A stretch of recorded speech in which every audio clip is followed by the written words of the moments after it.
Ko Ngāi Tūāhuriri, ko Ngāi Tahu tēnei, e tuake nei, nau mai hara mai ki tō mātou whare. Kua tapahi I te ripene, kua whana tīmata he takiwā hou. To have something world-leading like this here in Christchurch, the incredible location and just the beauty of it, it really is a historical moment and a huge privilege to be a part of it. Nō te ata nei I whakarewa te taiwhanga o Te Kaha I Ōtautahi. Ko tā te heamana o te hanga whare a Barry Bragg o Ngāi Tahu, e whāmano ngā tāngata I whakapau kaha mō tēnei taiwhanga pērā I a rereti tau o Ngāi Tūāhuriri. Tāku I tēnei whare hou, he whakamaori I etahi o ngā ingoa, ngā kupu, kei roto I tēnei whare. Mo te hunga Māori o Waitaha, huta noa I te motu, he hirahira katoa te kite I tō mātou reo. Atu I ngā wāhi I te marae.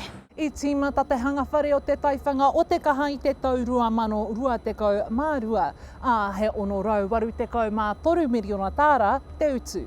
E ai ki te heamana a Bragg I o Tiwawe te hanga whare, I raro I te mahere pūtea. That seems such a long, long time ago.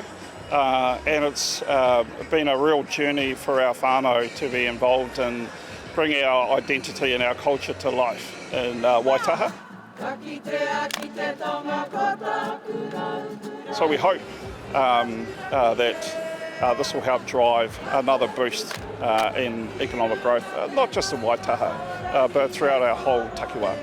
E ai ki te ringa toi Ngāi Tahu a Morgan Dallison, e rere ana ngā kare āroto katoa I te kitenga atu I te hanga kua oti.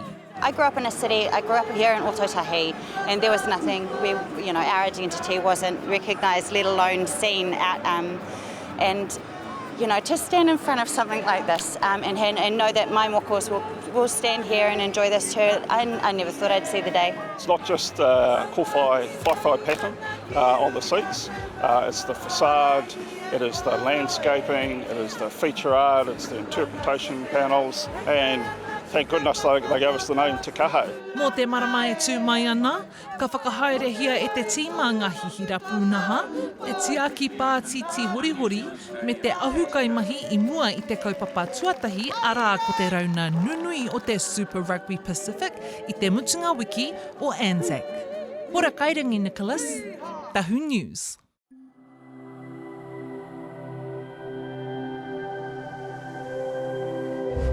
Ko te reo, te take.